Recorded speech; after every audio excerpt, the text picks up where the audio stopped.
नमस्कार दोस्तों, मेरे YouTube चैनल पर आपका बहुत बहुत स्वागत है। मैं हूं दिव्य ज्योति।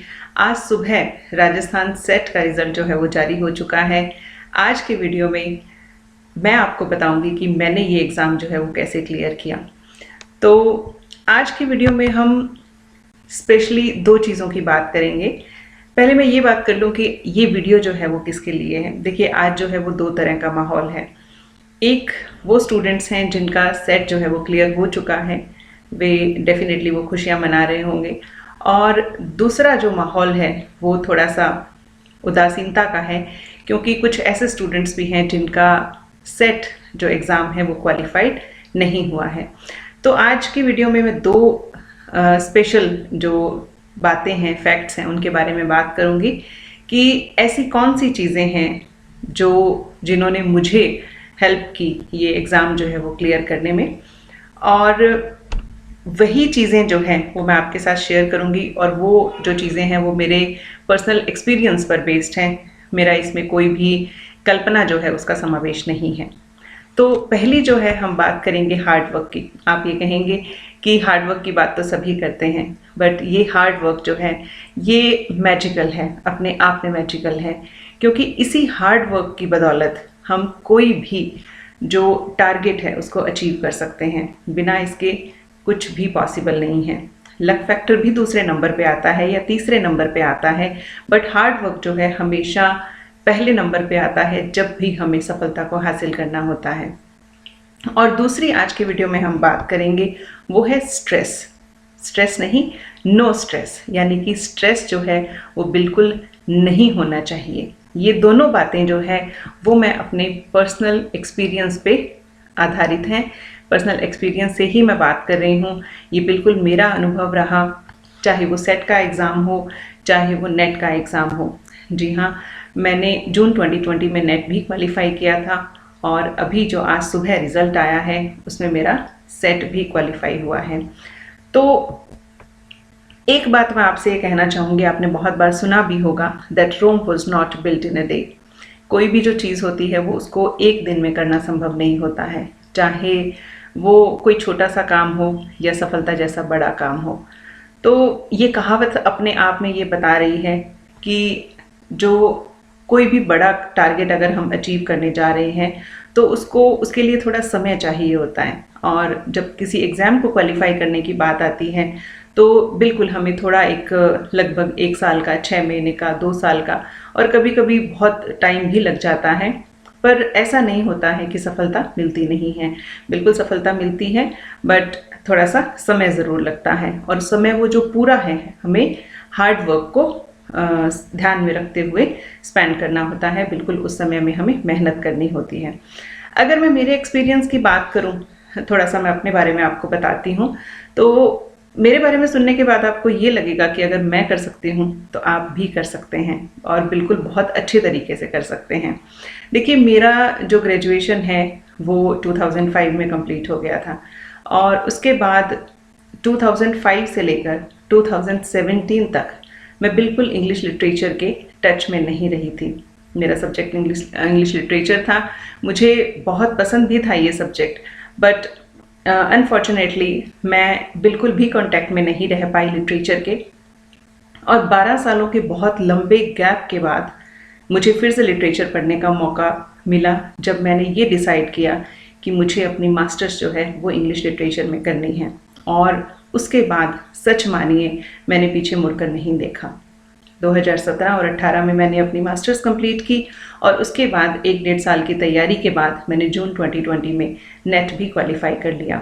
और उसके जस्ट बाद जो है वो असिस्टेंट प्रोफेसर इंग्लिश की वैकेंसी भी आ गई थी, और मैंने उसके लिए भी जी तोड़ मेहनत की। बट सिर्फ जो रिटन एग्जामिनेशन था मैं सिर्फ उसे ही क्वालिफाई कर पाई, और फाइनल लिस्ट में मैं अपना नाम नहीं देख पाई। ये आप फॉर्चुनेटली कहिए या अनफॉर्चुनेटली, बट ये ऐसा हुआ था।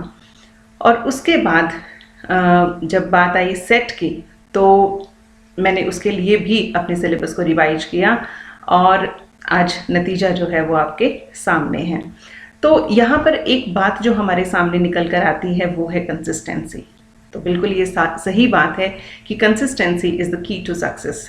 जो कंसिस्टेंसी है वो उस ताले की चाबी है जिसे सब खोलना चाहते हैं और सब पाना चाहते हैं। तो बिल्कुल लगातार जो मेहनत है वो हमें सफलता की ओर लेकर जाती है।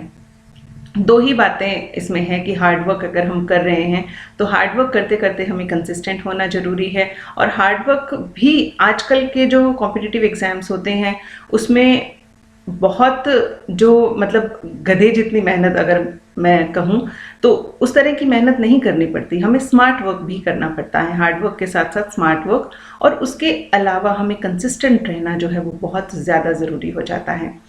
और एक चीज़ और जो मैं आपके साथ शेयर करना चाहूँगी कि don't stress, do your best and forget the rest. तो बहुत ही कूल सी लाइन्स हैं ये, मुझे बहुत अच्छी लगी। तो ये पर्टिकुलर लाइन जो है वो मैंने आपके साथ शेयर की, बट ये सच में सफलता को पाने का अचूक नुस्खा है। जी हाँ, मैंने ये चीज़ अपने जीवन में बहुत करीब से महसूस की है। यकीन मानिए मैंने अपने जीवन में सफलता को भी करीब से देखा है और असफलता को भी बहुत करीब से देखा है। तो असफलता वाले जो एक्सपीरियंस है उन्हें आपके साथ शेयर करने का कोई मतलब नहीं बनता, पर जहाँ जहाँ मैं सफल हुई हूँ वहाँ वहाँ बिल्कुल मेरा ये नैतिक कर्तव्य बनता है कि आज जिन बच्चों का सिलेक्शन नहीं हुआ है, जिन स्टूडेंट्स का सिलेक्शन नहीं हुआ है, उनके साथ मैं अपना एक्सपीरियंस शेयर करूँ ताकि वो भी मोटिवेट हों और फिर से मेहनत में जुट जाएं। तो मेहनत की बात हमने की, कंसिस्टेंसी की बात हमने की, और अब हम बात करेंगे नो स्ट्रेस। तो बिल्कुल स्ट्रेस नहीं लेना है। जिस दिन मेरा सेट का एग्ज़ाम था उस दिन मैंने अच्छी नींद ली और बिल्कुल मेरे माइंड में स्ट्रेस नहीं था। देखिए, कुछ तो इसका ये भी रीज़न था कि मेरा नेट ऑलरेडी क्वालिफाइड था, तो मेरे माइंड में कहीं ना कहीं ये था कि मेरा नेट क्लियर है, तो मुझे कोई ज़्यादा चिंता करने की ज़रूरत नहीं है। बट ये भी मुझे पता था कि चिंता जो है वो चिता के समान होती है, और ये चीज़ मेरे साथ हुई थी असिस्टेंट प्रोफेसर के एग्ज़ाम में। और आप यकीन नहीं करेंगे बट लगभग 10 से 15 क्वेश्चन जो हैं वो मैं सिर्फ स्ट्रेस की वजह से उनको गलत करके आई थी। और यहाँ सेट के एग्ज़ाम में सिर्फ एक क्वेश्चन ऐसा था, सैमुअल जॉनसन वाला क्वेश्चन था, अगर आपको ध्यान होगा आपने सेट का एग्ज़ाम दिया है तो, जिसमें 1755 और 1754 बहुत ही करीबी जो ऑप्शंस थे। तो बिल्कुल मुझे पता था कि 1755 जो है वो आंसर होगा, बट फिर भी मैंने उसको 1754 जो है वो ऑप्शन जो है सेलेक्ट किया था। तो ऐसा होता है, स्ट्रेस कहीं ना कहीं हमारे माइंड में होता है, बट उसको अपने ऊपर हावी नहीं होने देना है। ये चीज़ मैंने इन दो एग्ज़ाम्स में जो डिफरेंस रहा, स्ट्रेस और नो स्ट्रेस के बीच में जो डिफरेंस रहा, मैंने उसको महसूस किया था।